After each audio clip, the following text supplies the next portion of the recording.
Je suis en fait chercheur indépendant depuis ma jeunesse sur ce qui conditionne notre existence à l'échelle de notre environnement géosolaire, c'est-à-dire Terre-Soleil.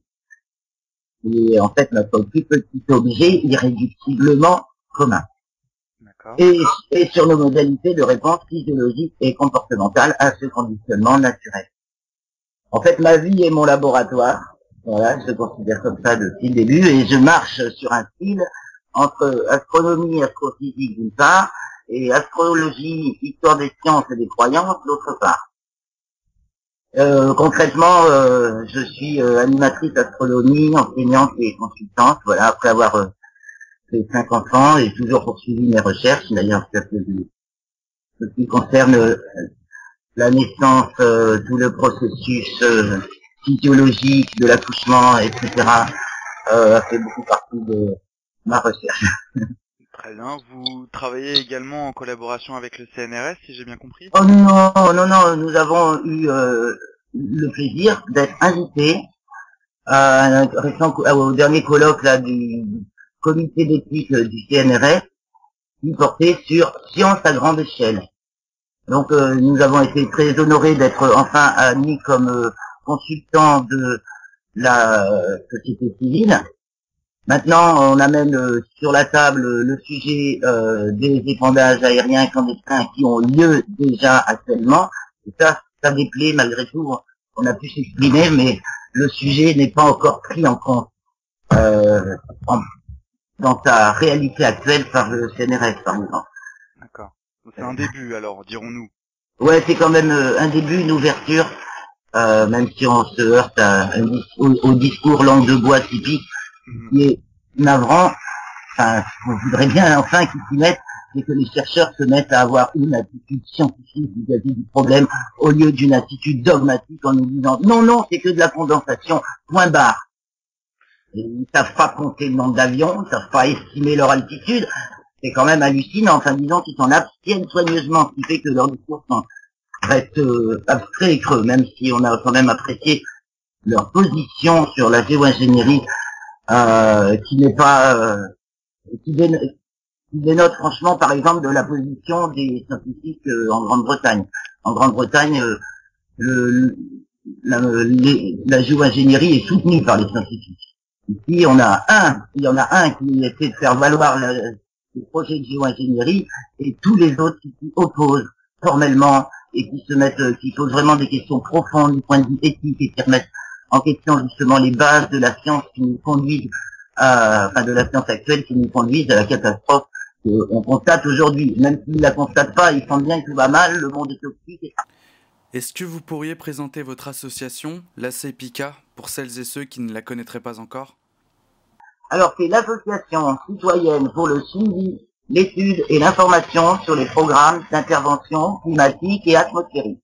Alors, on l'a créé en 2008, suite à un appel que je lançais depuis 2005, car je constate des épandages aériens clandestins de produits toxiques depuis 2002, ici en France, aussi chez moi, partout en France, partout en Europe. Donc notre association est dirigée par un collège directeur, pas la présidente, comme souvent beaucoup m'appellent présidente. Il faut toujours rectifier, nous sommes dirigés par un collège directeur, et j'en assure le secrétariat. Nous sommes la réunion de toutes les personnes qui constatent seules dans leur coin, au milieu d'entourages le plus souvent incrédules et moqueurs, ce qui se passe dans le ciel au niveau de la circulation, que ce qui se passe dans le ciel au niveau de la circulation aérienne n'est pas normal, n'est vraiment pas normal du tout. Et qui pensent qu'on ne peut pas laisser faire ça sans rien dire, sans ouvrir les yeux de tous pour que ça cesse enfin. Pourquoi est-ce qu'ils font cela? Parce qu'on les laisse faire. Et c'est la conclusion du film de Michael Murphy, Why in the World Are They Spraying? Pourquoi est-ce qu'ils répandent sur la planète? Voilà. Les organismes officiels étant tous défaillants devant cette question, pas faute de les solliciter, aussi bien politiques que scientifiques, nous adoptons une démarche la plus rigoureuse possible d'observation de la circulation aérienne et des phénomènes météo. Et nous mettons en réseau nos observations, c'est notre réseau Sentinelle, qui nous permet de savoir en temps réel qui est arrosé, qui ne l'est pas, qui a les restes, la traîne de ce qui a été épandu ailleurs, etc. Donc en fait, nous sommes des personnes ordinaires de tout milieu, qui mettons en commun nos compétences, nos connaissances et notre disponibilité. Alors parmi nous, il y a quand même quelques spécialistes de la météorologie, du climat et de l'astronomie, de la physique des fluides, de la chimie et de la médecine, entre autres, pour en oublier.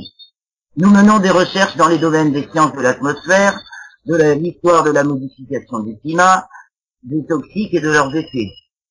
Nous suivons l'actualité de la géo-ingénierie, nous participons à des colloques, des salons, sommes présents sur des foires ou des manifestations, partout où notre voix est tolérée ou bienvenue. C'est quoi ? Dans la mesure de nos forces vives, c'est-à-dire de nos adhérents et de leur disponibilité. Voilà, on n'est pas une institution, on avance au fur et à mesure qu'on se constitue.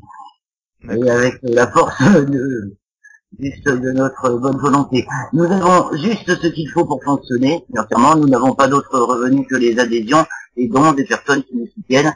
Et nous sommes tous bénévoles et tout le monde peut adhérer. Voilà. D'accord. Et vous avez combien d'adhérents à ce jour à peu près dans votre association? Eh ben, on arrive à 300. D'accord. Voilà.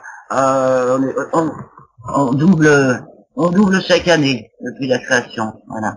D'accord. Bah pourvu que ça dure pour 2014. Ah bah oui, c'est vrai que les gens nous rejoignent de plus en plus vite, il y en a de plus en plus. Faut gérer ça aussi. C'est qu'on a une infrastructure un peu légère, il y en a même qui nous reprochent, mais nous, il faut simplement être davantage à son esprit, voilà.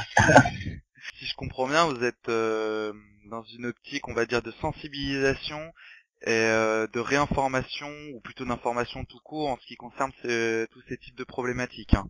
Bah, d'essayer d'être le plus précis possible, de faire la part des choses dans ce domaine où justement, alors tout est mélangé avec tout, grosse confusion, etc. Donc nous, on essaie au contraire de faire de l'observation précise, de donner des faits précis.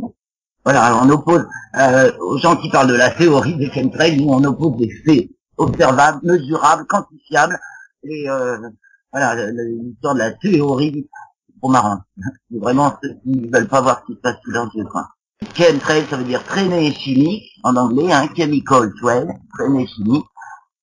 Et voilà, ça parle des traînées chimiques qu'on constate dans le sillage de nombreux avions depuis 10 ans, plus de 10 ans en France et en Europe, et 2002, épandage systématique au-dessus de toute l'Europe depuis 2002, épandage systématique au-dessus de l'Amérique du Nord depuis 1995.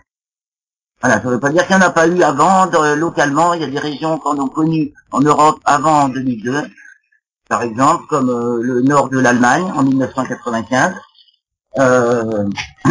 C'était des épandages d'essai, voilà.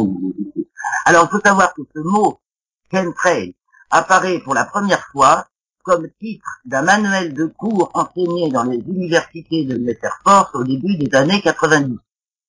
Voilà d'où il sort, le mot. Est-ce que vous pourriez, alors, c'est une question d'ordre général, mais peut-être nous parler de la composition d'un chemtrail. Qu'est-ce qu'on retrouve dedans? Eh bien, ce qu'on retrouve, suite aux analyses d'eau de pluie essentiellement qui ont été faites, et de quelques prélèvements en altitude dans le sillage des avions maintenant, parce que j'en ai déjà fait, du barium, de l'aluminium, du strontium, du soufre, des polymères divers, enfin tout un tas de cochonneries, voilà, c'est varié, hein, il y a des cocktails variés. La base c'est aluminium, barium. Comment faire la distinction entre un chemtrail et une traînée de condensation? Eh bien, en fait, une traînée de condensation, elle est fine, elle est courte, elle est éphémère, elle est mise nécessairement en haute altitude, au-dessus de 8000 mètres. C'est du moins ce qu'on apprenait dans les années 80, parce que je me suis penché sur la question déjà avant. Donc j'avais appris les traînées de condensation comme on les voyait, qu'on les apprenait jusqu'aux années 80. Et jusqu'en 2002, chez nous, hormis quelques zones expérimentales, on ne voyait que ce type de traînée. Et puis, en 2002, du jour au lendemain, les traînées sont devenues longues, larges, épaisses et persistantes, émises par des escadrilles d'avions qui peuvent se succéder sans cesse pendant des heures et qui volent beaucoup bien en dessous de 8000 mètres, parfois à 2000 mètres seulement, voire moins. Et ces traînées ensuite évoluent en nuages qui n'existaient pas auparavant. Ces nuages ont été aussitôt incorporés aux nomenclatures de nuages, de Météo France en particulier, comme des phénomènes normaux. Car Météo France nous dit, comme nous l'ont dit les directeurs avec lesquels on a entretenu une correspondance, ne tient à s'occuper que des effets, pas de leur cause. Ceux qui causent ces nuages artificiels, ils s'abstiennent soigneusement de s'en préoccuper, ça ne les regarde pas, ils se contentent de les décrire et nous dire que c'est normal, dans ce qu'il y a ces avions. Bon. Alors maintenant, il est certain que plus il y a de particules d'aérosol dans l'atmosphère, plus la condensation a de quoi se former. Donc on pourrait supposer qu'effectivement, on voit plus de condensation d'avions qu'autrefois parce qu'il y a plus de particules. Mais qu'est-ce qu'il est aussi beaucoup plus de particules dans l'atmosphère? Parce que la condensation se forme toujours sur un support. Donc dans toutes circonstances, on peut parler bien sûr de condensation. Mais autour de quel noyau? Sur quoi elle se forme cette condensation? Là où avant il s'en formait pas. Alors, qu'on les appelle chemtrails, ou traînées de condensation persistante, c'est l'euphémisme employé par ceux qui ne veulent pas admettre ce qu'il y a devant leurs yeux. Il s'agit toujours de la même chose, ce sont des épandages aériens clandestins de produits toxiques, il suffit d'observer. Et si on prend un instrument grossissant, aux jumelles ou au télescope, on ne peut plus que se rendre à l'évidence.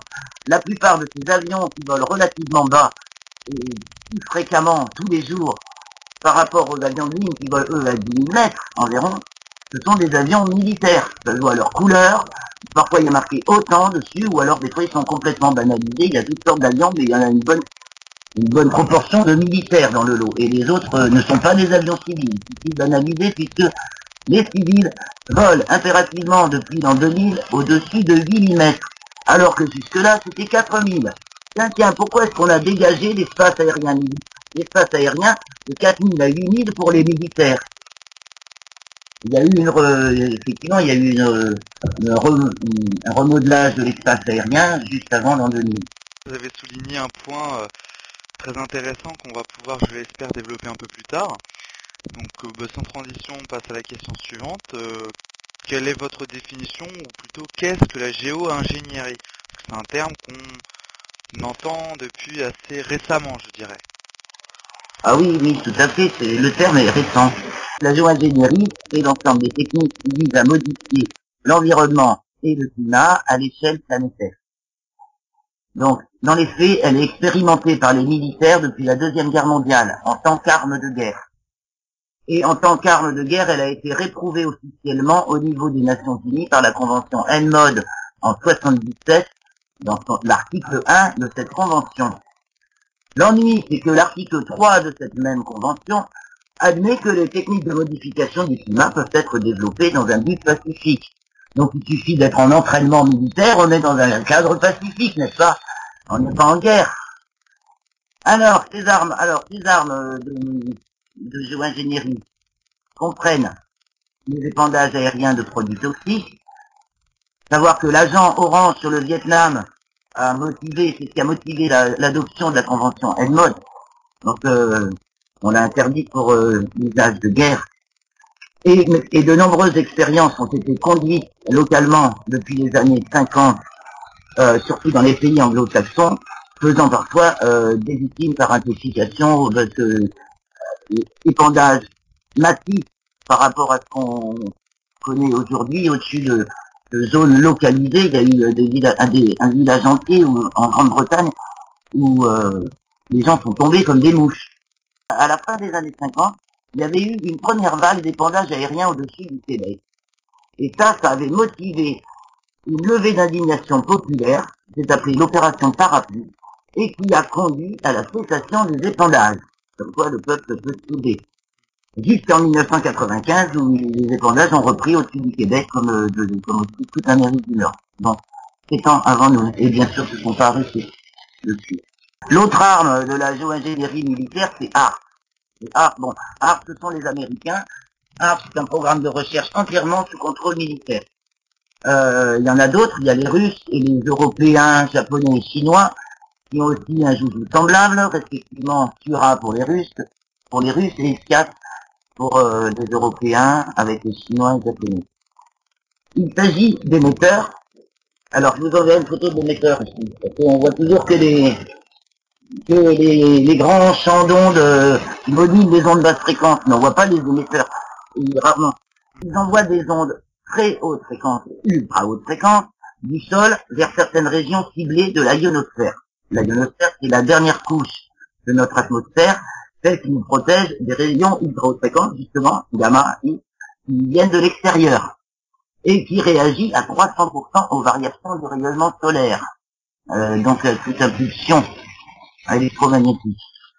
Le rayonnement renvoyé, alors la ionosphère renvoie ce rayonnement, elle fait écran de l'extérieur, elle fait écran, mais si on lui en envoie de l'intérieur, elle fait écran aussi, pas, elle renvoie.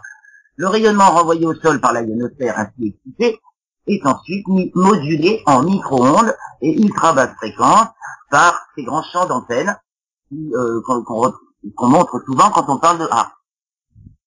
Alors, il y a eu la nouvelle au mois de mai dernier de la fermeture de la station initiale de Gakona en Alaska, ouverte en 1993. Mais c'est peut-être pas un hoax, c'est peut-être vrai. Mais de toute façon, il y a maintenant plusieurs stations de ce type tout autour de l'Arctique et ailleurs sur la planète. Donc vous mettez la calotte polaire dans un four à micro-ondes, qu'est-ce qui se passe? Elles fondent. Et voilà pourquoi elles fondent. Même si elle est envisolée, elles fondent quand même. On peut observer en Antarctique, il y a une station ARC depuis 1999. Eh bien, le seul endroit qui fond en Antarctique, alors que le reste de la calotte antarctique se porte fort bien et n'a pas l'air de vouloir fondre, c'est la zone de la péninsule où se trouve la station ARP américaine depuis 1999. Ça, c'est chercher un truc pour masquer ce fait indigne à l'opinion publique. Ce fait que pour des expériences de guerre, en fait, premièrement, même si on présente toujours ça chez on fait des recherches sur la ionosphère, bon là c'est aussi celle qui transmet les ondes radio, donc c'est très connu ceux qui font du radioamateur. Cherchez donc un truc pour masquer ce fait indigne à l'opinion publique, qu'on fait fondre la calotte polaire en s'amusant à s'amuser avec la ionosphère. Une opinion publique de plus en plus sensible à l'écologie. Alors vous profitez en même temps de la montée de cette conscience écologique et de la culpabilité qui l'accompagne dans les années 90-2000 pour faire croire que le CO2, et attention, uniquement celui émis par nos activités civiles, que les militaires ne sont pas pris en compte par les scientifiques conventionnels, pas plus que par les écologistes d'ailleurs, sauf une frange limitée. Et que ce CO2 est la cause de ce qu'on a d'abord appelé le réchauffement climatique et qu'on préfère de plus en plus appeler le dérèglement climatique. Alors, d'une part, les écolos dans leur ensemble qui ne sont pas très scientifiques et facilement culpabilisables. D'autre part, d'un autre côté, on stigmatise les scientifiques honnêtes, ou du moins qui ont une vision plus globale de climato-sceptiques. On met un des moins fins de tous, mais mieux connu, Claude Allègre, en chef de file, et on crée, et voilà, et on joue au guignol, et on crée une situation devant laquelle le procès de Galilée est figure de répétition en coulisses. Parce que on dirait maintenant, Epur se nueve. Et pourtant, ça fait des nuages au lieu de Epur se nueve. Et pourtant, elle tourne. On en est là. Alors, le terme, lui, de géo-ingénierie n'est pas si vieux. Il existe depuis un peu plus de 10 ans seulement dans le monde anglo-saxon et désigne une nouvelle technoscience, donc la pratique de modification de l'environnement et du climat à grande échelle. Et donc, son gros alibi, sa pierre d'angle, ce sur quoi elle repose, c'est le réchauffement climatique dû au CO2 uniquement émis par nos activités civiles. Et donc, elle tient le discours, puisqu'on ne peut pas obtenir de réduction des émissions de gaz à effet de serre, cet effet de serre terriblement exagéré en ce qui concerne notre planète, pour le CO2, dû à très faible proportion dans notre atmosphère, eh ben, on va créer avec des particules, un écran aux rayons du soleil afin qu'il nous chauffe moins le soleil. Et c'est le Solar Radiation Management ou gestion du rayonnement solaire. Donc, dans cette optique, on ne se pose pas la question on oublie complètement que si on veut absorber le CO2, il suffit de laisser les végétaux profiter du rayonnement solaire. Non, on remet une couche, comme ça ils ont moins de soleil, et nous aussi. Et une couche de toxiques. Donc on se prive des rayons bénéfiques du soleil, et à côté de ça, ces pratiques détruisent aussi la couche d'ozone et nous exposent davantage à ces rayons dangereux. C'est super. On ne se demande pas bien sûr ce que ça va faire sur l'environnement et sur notre santé. Comme il y a urgence de contrer le terrible réchauffement climatique qui s'annonce par les rapports du GIEC, la sacro-sainte et unique référence, et il faut donc contrer ce réchauffement par n'importe quel moyen. Donc ça c'est le discours dans lequel s'auto-entretiennent les promoteurs de la géo-ingénierie et avec lequel ils essaient de convaincre l'opinion publique et tout d'abord scientifique. Il faut quand même souligner qu'il y a une autre branche de la géo-ingénierie, c'est la capture du CO2. Mais cela ne fait pas l'objet de pratiques à grande échelle depuis des décennies, comme c'est le cas des épandages aériens par l'armée américaine et ses alliés de force. Voilà. Avec sous la menace de HARP, on n'a pas le choix d'admettre ces épandages. Et alors, un gros paradoxe, c'est le dernier rapport du GIEC qui souligne d'ailleurs qu'il faut continuer les épandages, parce que si on les arrêtait, le climat se réchaufferait trop vite, alors qu'il nie qu'ils existent. C'est un ultra-paradoxe qui devrait quand même faire douter quelques gens sérieux. D'accord, merci de l'avoir souligné en tout cas. Alors bon, on a un peu abordé plusieurs sujets, c'est pas grave, ce sera peut-être l'occasion pour une prochaine interview de parler par exemple de HARP ou du réchauffement climatique, qui sont des questions qui nous intéressent également. Et juste pour revenir un peu sur les chemtrails, alors vous avez sans doute dû voir ou entendu parler de la demande formulée par le député Joël Giraud à l'Assemblée nationale le 12 novembre dernier. Il y a le texte disponible sur internet. Est-ce que tout d'abord ça vous dit quelque chose? Et si oui, qu'est-ce que cela vous inspire? Est-ce que on va dire que c'est le début d'une prise de conscience au niveau politique du phénomène des chemtrails, ou alors est-ce que vous pensez que c'est juste un nuage de fumée supplémentaire pour camoufler d'autres questions? Ah non, franchement, moi il me tarde de le serrer dans mes bras. Hein. Je lui dis un grand merci d'avoir soulevé le voile devant l'Assemblée. Il n'était pas le premier, car l'année dernière, il y a aussi M. Gérard Bapt de la Haute-Garonne qui a posé une question un peu plus similaire. Donc nous avons déjà 2 députés qui sont mouillés, sachant que beaucoup d'entre eux ont en main le dossier qu'on a envoyé à tous les députés et ont rencontré de nos adhérents qui leur apportent de l'information. Parce que M. Giraud, en plus, il est du pays où j'ai appris à contempler, à goûter le ciel, à apprécier la qualité de l'atmosphère, etc., du temps où il était pur, dans les Hautes-Alpes, hein, et avant qu'il y ait des épandages. Voilà. Donc nous, notre objectif dans l'association, c'est de faire fonctionner les rouages de notre démocratie en étant des citoyens responsables et lanceurs d'alerte, de fait, en interpellant et en informant nos élus. On remarque que la prise de conscience traverse toutes les couches de la société et elle émerge aussi au Parlement.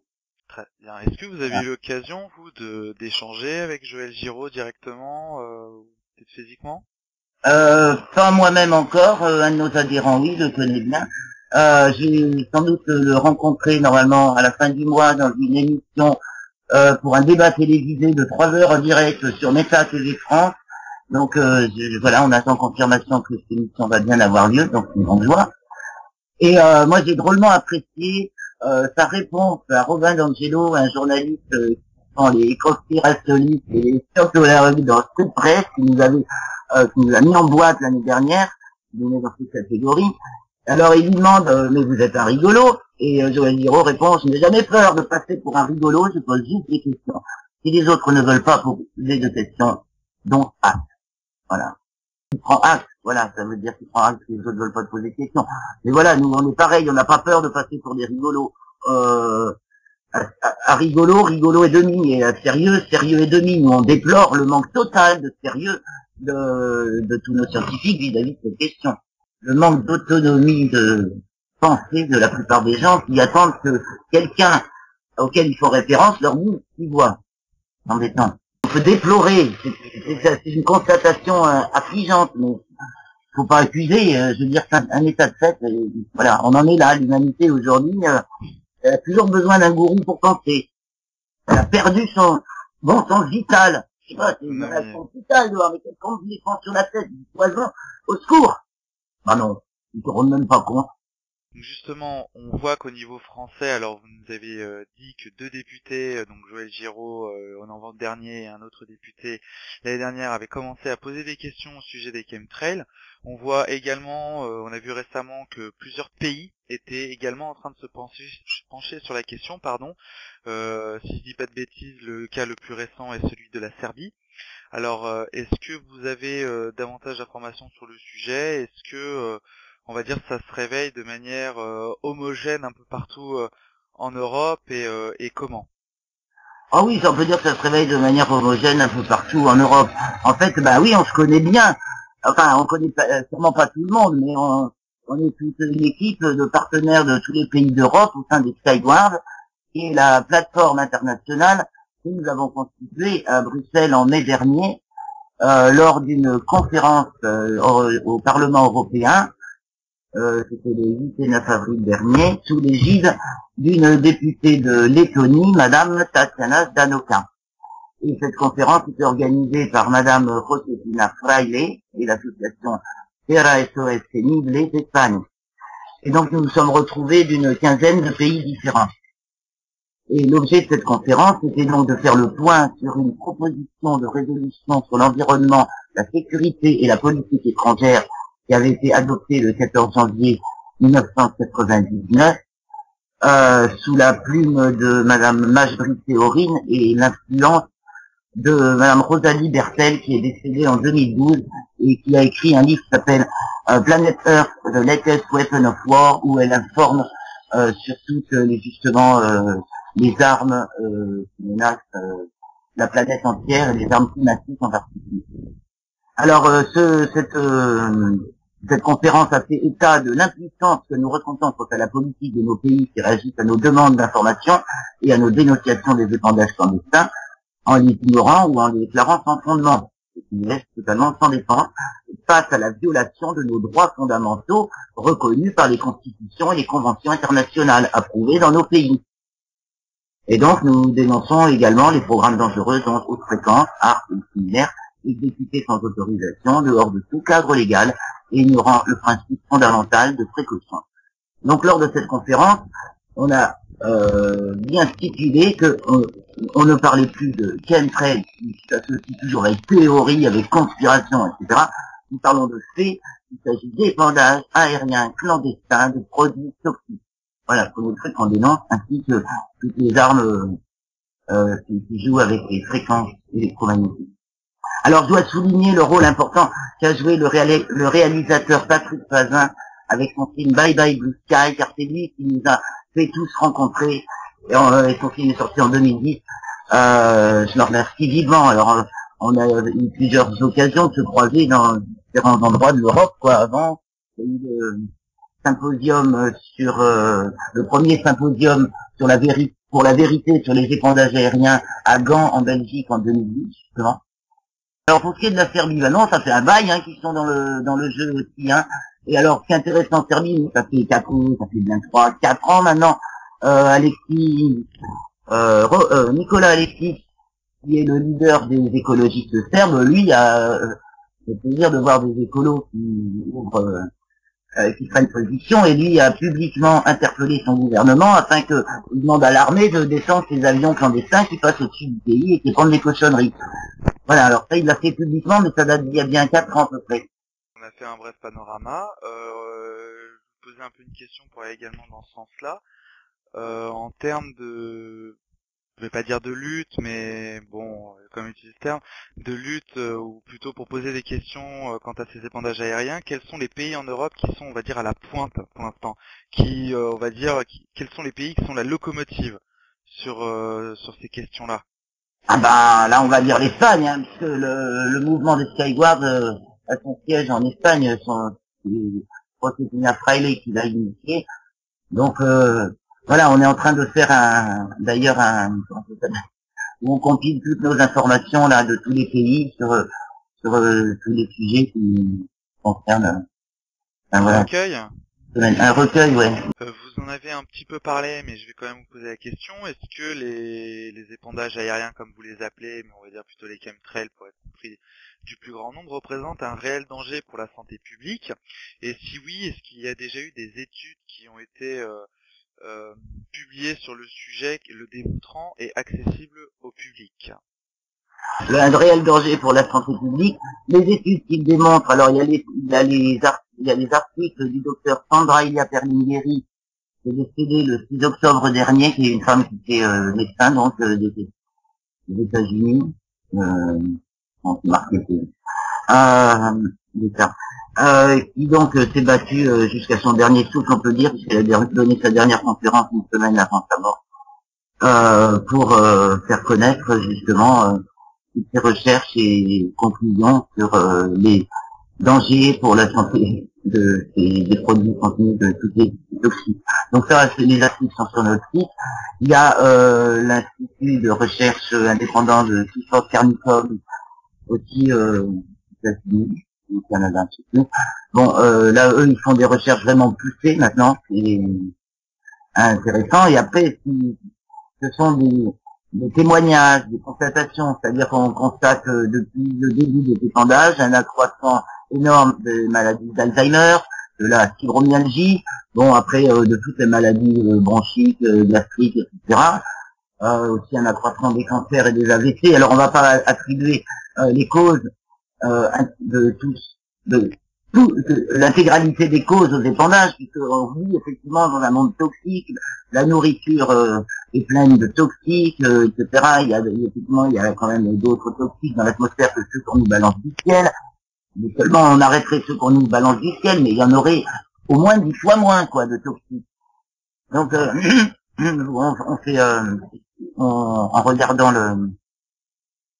les conclusions de l'Alliance pour la santé, on voit que la courbe des maladies, elle a fait ça en même temps que l'apparition des épandages.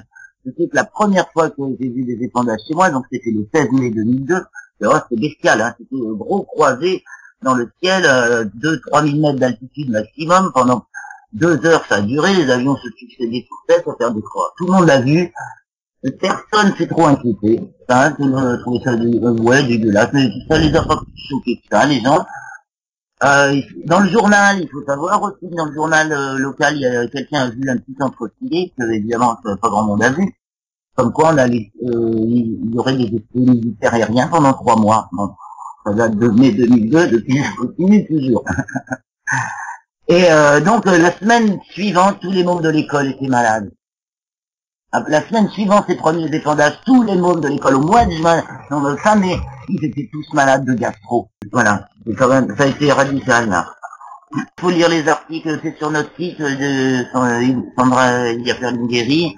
Allez sur le site de Carnicom, bon c'est pas il lance juste Carnicom un groupe d'études de la maladie des morgellons, avec 3 groupes, un de témoins, un groupe, donc voilà, il appelle les volontaires, un groupe de gens qui sont atteints par la maladie, avec les symptômes sur la peau, etc. Un groupe de gens qui se sentent en bonne santé, et un groupe de gens qui se supposent avoir la maladie, mais sans les manifestations sur la peau. Voilà, donc il doit faire 3 groupes de personnes qui enverront tous leurs témoignages, etc., pour avoir un échantillon suffisamment vaste pour pouvoir mener des études sérieuses. Vous venez d'aborder le sujet de ma prochaine question. Est-ce qu'il existe un lien entre la maladie des morgellons et les chemtrails, les épandages aériens? Fort probablement, mais bien sûr, il faut arriver à le démontrer. C'est vrai que la maladie est arrivée dans le sillage des épandages, et alors ces histoires de filaments qui sortent de la peau, etc. Donc je pense qu'ils vont faire des analyses. Nous, ce qu'on a fait analyser, c'est les filaments tombés du ciel, qu'on constate qui ressemblent à des grandes toiles d'araignée, mais totalement incohérentes et puis immenses, et puis pouvant recouvrir des arbres ou des champs entiers. Donc il en a été récolté l'année dernière, qu'on a fait analyser, et donc on a eu les résultats d'analyse en 2013. Il a été récolté fin 2012, on a eu les résultats en 2013. Donc c'est plein de cochonneries du point de vue organique, car on les a fait analyser en chimie organique seulement. c'est plein de cochonneries et qui sont d'évidence liées aux phtalates, et ces phtalates, ça les lie à la circulation aérienne. Voilà, il y a des phtalates dedans qui trahissent, qui sont la signature que ça tombe du ciel, voilà. D'accord. Qu'est-ce qu'on trouve d'autre dans ces filaments, par exemple? Alors, je vais vous envoyer le rapport d'analyse, que des cochonneries, des trucs vraiment répugnants. Et alors après, quand on c'est donc rien qu'en chimie organique, hein, puisque ce laboratoire avec lequel on travaillait, c'est la chimie organique. Il faut falloir le faire analyser, mais d'autres échantillons sont en cours d'analyse au CNRS et à nouveau par le même laboratoire et par un autre qui fait des analyses en chimie non organique.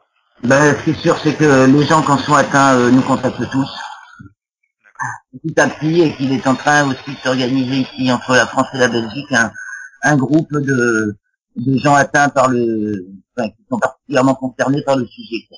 Donc, ils sont aussi en train de s'organiser, mais je pense qu'ils vont se faire avec le Carnicom. Voilà. Le samedi 25 janvier prochain sera organisée une marche mondiale contre la géo-ingénierie. En France, elle se déroulera dans 4 communes. Il y aura une manifestation à Paris, une à Ploërmel en Bretagne, une autre à Montélimar et la dernière à Perpignan. Est-ce que vous seriez présente dans l'une de ces 4 villes pour manifester contre la géo-ingénierie le 25 janvier prochain?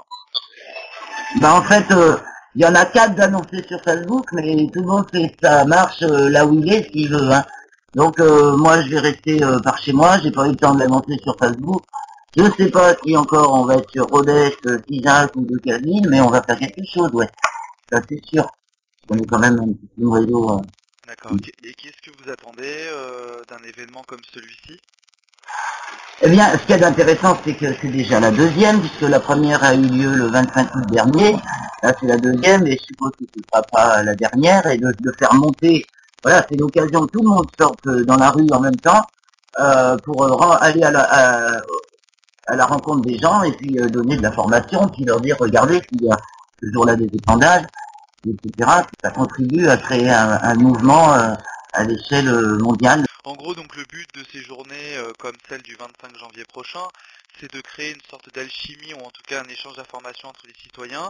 C'est pour sensibiliser les citoyens sur cette question, et puis également, je suppose, in fine, pour demander un débat, pourquoi pas public, sur ces questions. Ah bah oui, nous on essaie d'initier le débat public. Hein, voilà, on se rend bien compte qu'on est... Il y a rien à attendre de qui que ce soit, faut faire soi-même. Hein, c'est pas pour faute d'avoir tiré les sonnettes, aussi bien chez les écolos, que chez les politiques, que chez les scientifiques. Personne répond, on prend les choses en main. Donc, on fait premièrement une véritable démarche scientifique, ce qu'on peut reprocher à tout l'établissement de s'abstenir de faire, de base. Hein, on veut bien qu'ils systématisent un peu mieux notre travail. Nous, on n'est pas payés pour le faire, il faut qu'on prenne sur notre temps libre et il faut bien continuer à vivre. Donc, tout le monde, on peut pas s'y consacrer, on s'y consacre au maximum, voilà. À votre avis, pourquoi est-ce que, on va dire, le monde scientifique, le monde universitaire, pourquoi tout ce petit monde n'effectue pas le travail jusqu'au bout? Pourquoi le monde scientifique préfère garder des œillères sur certains sujets et ne pas traiter en profondeur, à votre avis? Ouais, c'est vrai que c'est une question très profonde. Elle a d'ailleurs été soulevée au CNRS, et moi c'est une des questions sur lesquelles je me pense en fait depuis avant, hein, parce que je suis sur le fil entre astronomie et astrologie, sachant que la science ne veut pas admettre l'astrologie, et on comprend bien pourquoi, parce qu'elle véhicule effectivement c'est un fatras de superstition et de croyances débiles, et surtout d'aliénation, c'est ça le problème, car dans l'histoire, ce qui s'est passé, c'est que l'astrologie, qui était censée enseigner aux hommes les lois de la nature pour justement se conformer à elle et agir en sagesse, a été récupérée par les puissants, puisque les astrologues ont été au service des puissants, pour essayer de mettre le ciel à leur service. Bon, et leurs semblables aussi. Donc ça, c'est une très vieille histoire. Ensuite, quand a été créée l'Académie des sciences, l'astrologie n'a pas été incluse, et pour cause, et la science, donc, qui s'est libérée du joug de l'Église, est devenue, à son tour, le dogme de référence. Et comme elle s'abstient par principe se poser d'abord la véritable question de se sentir concerné, depuis la relativité, on le sait, pourtant le sujet influe sur l'objet de sa recherche. Donc, comme malgré tout le postulat de base de la science, c'est d'être soi-disant objectif, mais en réalité, en s'abstenant de définir sa subjectivité, donc les croyances, les hypothèses encore, ça marche encore dans la science. Il y a certaines croyances qu'on ne remet pas en question. Premièrement, celle que l'astrologie c'est débile. Donc on est rentré dans une confusion totale, traduite par la confusion d'aujourd'hui entre les signes et les constellations, etc. Tout ça c'est démontrable par l'astronomie, c'est un comble. Et donc pour aller plus vite, je dirais, je reviendrai sur ce qui a été dit dans ce colloque du CNRS, il a bien été souligné la conception prométhéenne de la science, c'est-à-dire cette volonté de se mettre la science, de se servir de la science pour dominer la planète. Et là, les scientifiques, le comité d'études du CNRS, ils tirent aussi la sonnette d'alarme. C'est-à-dire que maintenant on comprend qu'on arrive au bout. Il n'y a plus que 2 ou 3 hommes, il n'y a pas une seule femme. Toutes les femmes sont, je sais pas, on doit le sentir nous viscéralement. Non, ça, net, c'est pas possible. Il y a encore 2 ou 3 hommes qui disent ah oui, on pourrait essayer quand même cette petite technique de l'ingénierie, c'est vrai, etc. Pour les femmes, de toute façon, ici en France, c'est net. Ici en France. En Grande-Bretagne, on n'a pas du tout ressenti le même état d'esprit. On est allé aussi à la Royal Society. On était en 2000.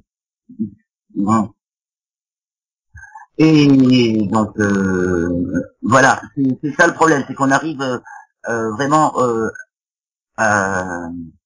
au seuil d'incompétence de la science, à force de ne pas vouloir comprendre le lien qui nous unit à notre environnement géosolaire, nos fonctions conditionnées par cet environnement.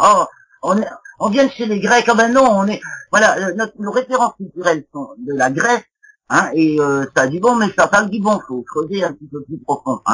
Ah ben non, c'est indigne ces choses bassement matérielles, cette vision féminine,